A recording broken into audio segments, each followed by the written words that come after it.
तो भाइयों और बहनों सब्सक्राइब मारो।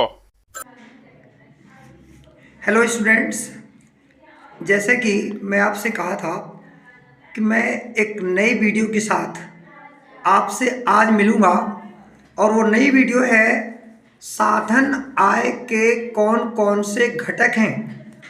आज मैं आपको बताऊंगा कि साधन आय के कौन कौन से घटक होते हैं।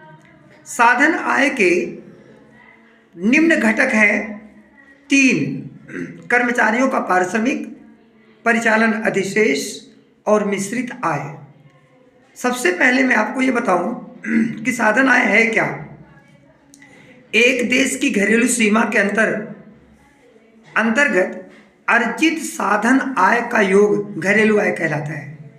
इसका मतलब ये हुआ कि देश की घरेलू सीमा के अंदर जो भी हम आय अर्जित करते हैं वही हमारी साधन आय होती है, और साधन आय को अगर हम जोड़ दें तो हमारे देश की घरेलू आय निकल जाती है। राष्ट्रीय लेखांकन विधि ने आय विधि के निम्न घटक बताए हैं।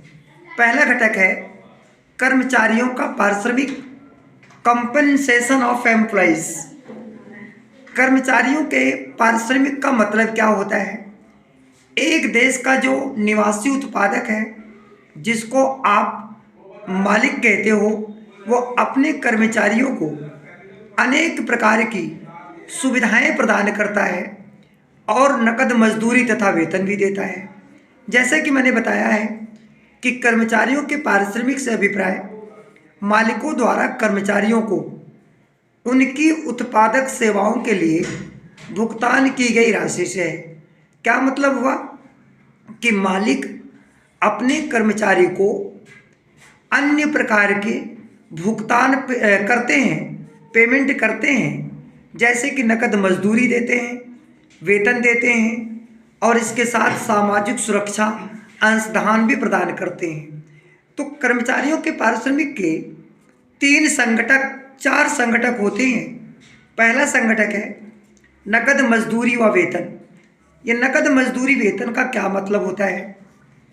यह सभी मौद्रिक लाभ जैसे मजदूरी, वेतन, बोनस, महंगाई भत्ता, कमीशन आदि को सम्मिलित किया जाता है।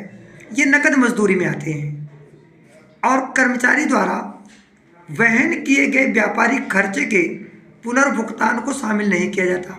इसका मतलब यह है कि अगर कर्मचारी स्वयं अपनी इनकम से खर्च करता है तो वो कर्मचारियों का पारिश्रमिक नहीं है, बल्कि मालिकों के द्वारा खर्च होना चाहिए।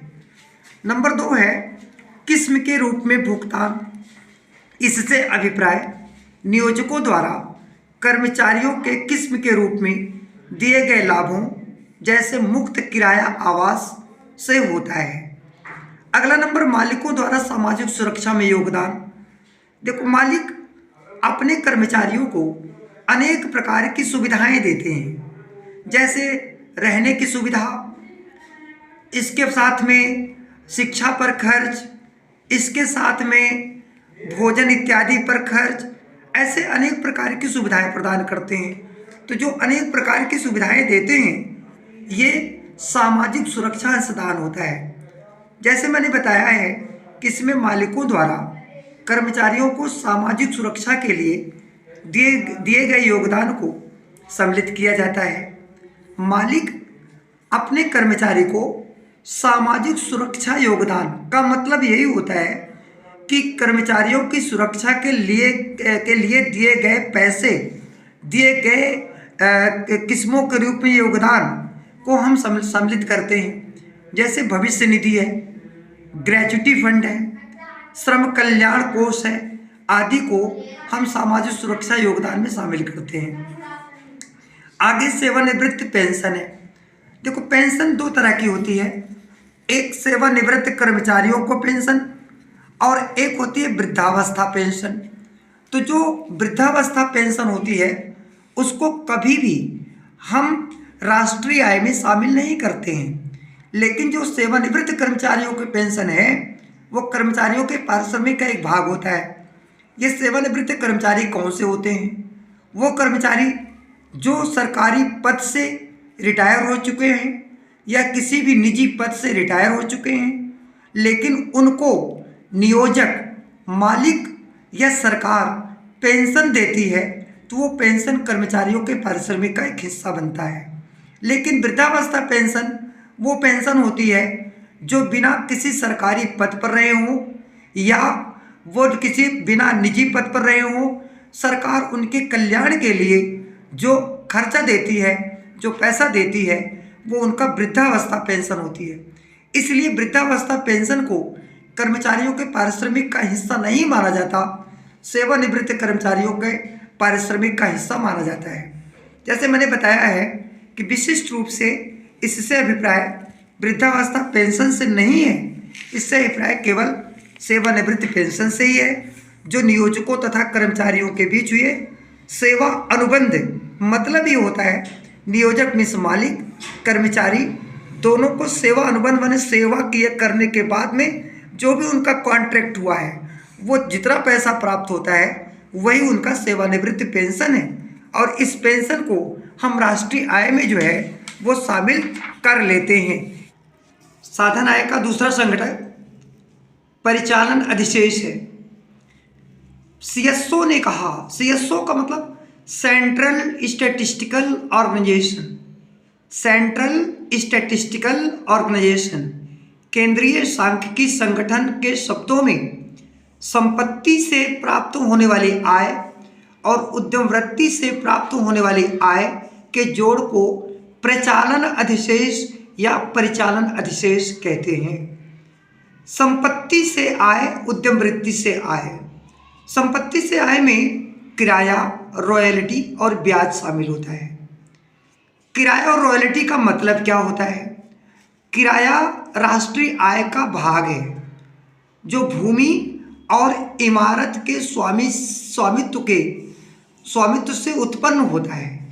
किराया आय में वास्तविक किराया, किराया आय में हम वास्तविक किराया, इसका मतलब क्या हुआ? जैसे मकान मालिक अपना मकान किराए पर दे रखा है तो ये वास्तविक किराया हो गया। तथा आरोपित किराया, इसका मतलब होता है कि जब मकान मालिक अपने मकान में खुद रहता है और किराए जैसे वो सुविधा पूरी प्राप्त करता है तो वह मकान का आरोपित किराया होता है। तो इस किराए में दोनों तरह का किराया शामिल है, वास्तविक किराया भी शामिल है और आरोपित किराया भी शामिल है। अच्छा, रॉयल्टीज क्या चीज़ होती है? रॉयल्टी से अभिप्राय भूमिगत परिसंपत्तियों के पट्टाधिकारियों को देने से प्राप्त होने वाली आय से होता है। इसका मतलब रॉयल्टी जो है वो भी एक प्राप्त आय है जो कि व्यक्तियों को प्राप्त होती है, एक लाभ के रूप में प्राप्त होती है। इसका मतलब ये हो गया, जैसे एक बुक राइटर है, वो किताब लिखता है और वो पब्लिशर्स को बेच देता है, और वो पब्लिशर्स जो है जो पैसा उस बुक राइटर को देता रहेगा वो उसकी रॉयल्टी कहलाता है। रॉयल्टी एक तरह का लाभ होता है। जैसे खनिज भंडारों, कोयला, लौह अवयव, प्राकृतिक गैस आदि के स्वामियों के खनन के अधिकार ठेकेदार को देकर आय अर्जित कर सकते हैं, यही इनकी रॉयल्टी होती है। ब्याज जो होता है वो पूंजी देने के बदले में प्राप्त अतिरिक्त आय होती है। जैसे आप किसी को 100 रुपये दे दिए और उस पर 5 रुपये अतिरिक्त प्राप्त कर लिए तो ये वो ब्याज कहलाता है। तो ब्याज से अभिप्राय उत्पादन इकाई को उधार दिए गए फंड के लिए प्राप्त राशि से है। उद्यम वृत्ति से आय क्या होती है?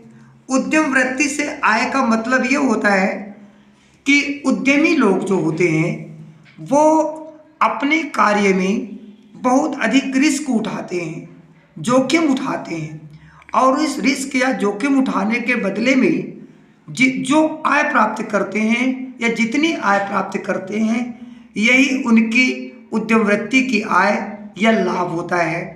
तो उद्यम वृत्ति से मिलने वाली आय को हम लाभ भी कहते हैं। लाभ के 3 रूप होते हैं। एक होता है निगम कर, निगमित बचतें और लाभांश, 3 होते हैं।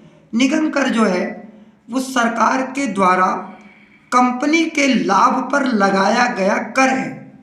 जैसे BSES एक निगम है और उस BSES को जितना प्रॉफिट होता है उस प्रॉफिट पर सरकार जो टैक्स लगा देती है, उस लाभ पर लगाया गया जो टैक्स है वही हमारा निगम कर कहलाएगा। इसी तरह से DTC दिल्ली ट्रांसपोर्ट कॉरपोरेशन है, उसके प्रॉफिट पर जो भी सरकार टैक्स लगा देती है उस प्रॉफिट पर लगाए गए टैक्स को हम प्रॉफिट टैक्स कहते हैं, जिसको निगम कर कहते हैं, कंपनी लाभ कर कहते हैं। अगला नंबर अवितरित लाभ होता है। इस लाभ कर को देने के बाद जो पैसा हमारे पास बचता है, जो हम अपने पास बचा कर रखते हैं, वही अवितरित लाभ है। अवितरित का मतलब जिसका वितरण लाभ के रूप में हमने अवितरित किया, मतलब जिसका वितरण नहीं किया और लाभ के रूप में बचा कर रखा, वही हमारा अवितरित लाभ कहलाता है। यह लाभ का विभाग है जिसे फर्में अपने पास रखती हैं ताकि भविष्य में आए किसी भी तरह के संकट का सामना कर सकें। और निगमित बचतें, इसको प्रतिधारित आय के रूप में भी जाना जाता है, इनको निगमित बचतों के रूप में भी जाना जाता है। लाभांश लाभ का एक हिस्सा होता है जिसे अंशधारियों में बांट दिया जाता है। जो शेयर होल्डर्स होते हैं उनको बांट दिया जाता है। क्या मतलब होता है कि जैसे कंपनी के जो शेयर्स होते हैं और जब शेयर का रेट, कंपनी का रेट, प्रॉफिट बढ़ता है तो शेयर के रेट भी बढ़ जाते हैं, और जब रेट बढ़ जाते हैं तो इसका मतलब उनका प्रॉफिट भी बढ़ जाता है, जिसको हम लाभांश के रूप में जानते हैं। अगला नंबर आता है मिश्रित आय की। अगर हम बात करते हैं तीसरे संघटक में, हम जो है वो मिश्रित आय की बात करते हैं। मिश्रित आय स्वनियोजित व्यक्तियों को उत्पादक सेवाएं से उत्पन्न होती है।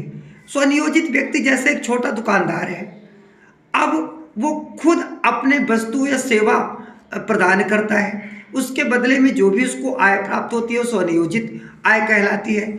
एक डॉक्टर है, वो खुद सेवा देता है, उसके बदले में जो आय प्राप्त होती है वो स्वनियोजित सेवा दे रहा है, इसलिए इसके मिलने वाली आय को स्वनियोजित आय कहते हैं। जिनकी आय में मजदूरी, किराया, ब्याज और लाभ सम्मिलित होता है। आप बताइए कि एक डॉक्टर जो है अगर वो आय प्राप्त कर रहा है, स्वनियोजित आय प्राप्त कर रहा है, तो आप उसकी उस आय में से ना तो मजदूरी, ना ही किराया, ना ही ब्याज और ना ही लाभ अलग अलग कर सकते हैं, बल्कि उसकी पूरी की पूरी आय एक मिश्रित आय रहेगी, एक मिलीजुली आय रहेगी। और इन तत्वों को एक दूसरे से अलग हम नहीं कर सकते हैं। जैसे एक डॉक्टर की आय जो अपने घर में क्लिनिक चलाता है, इसके अलावा अध्यापक की आय, वकील की आय आदि को हम मिश्रित आय कहते हैं।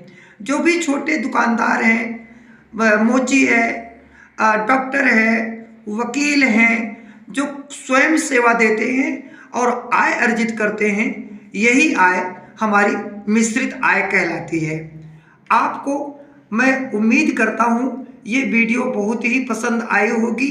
हमने काफ़ी इजी लैंग्वेज में ये वीडियो बनाया है और अगली लास्ट वीडियो व्यय विधि की बनाएंगे। इस चैप्टर की लास्ट वीडियो व्यय विधि की होगी। और व्यय विधि क्या है, व्यय विधि की सावधानियाँ क्या हैं और व्यय विधि के कदम क्या हैं, इसी के साथ ये हमारा चैप्टर ख़त्म होगा। इस चैप्टर के बाद हम आपको न्यूमेरिकल के फार्मूले तथा न्यूमेरिकल करने के तरीके सिखाएंगे, जो कि पेपर में 6 नंबर का क्वेश्चन पूछा जाता है। ये नोट्स बहुत अच्छी तरह से बनाए गए हैं। इस नोट्स को अपने कॉपी में भी उतार सकते हैं या इसका स्क्रीनशॉट भी आप ले सकते हैं।